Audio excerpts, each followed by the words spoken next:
अखन अहाँ सब सुन रहल छी अंजन म्यूजिक के शानदार प्रस्तुति।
स्टूडियो बलुआ हाय जहाँ जहाँ जाती हूँ मैं पीछे पीछे आए, लगता है मुझको दीवाना बन जाए, लगता है मुझको दीवाना बन जाए,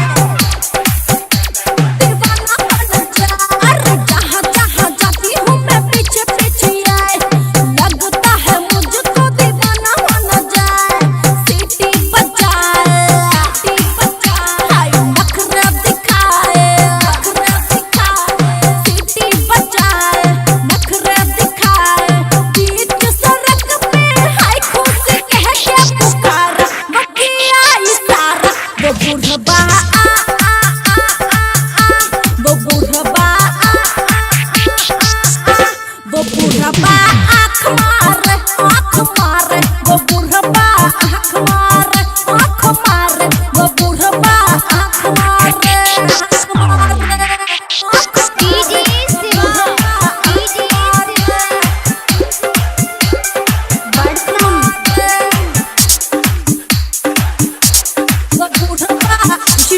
स्टूडियो बलुआ हाय 85 का उम्र है ये 18 बताए, नाम जाने कैसा वो टीम लगाए, नाम जाने कैसा वो टीम लगाए, हाय 85 का उम्र है ये 18 बताए, नाम जाने कैसा ये टीम लगाए। सीटी बजाए हर साइड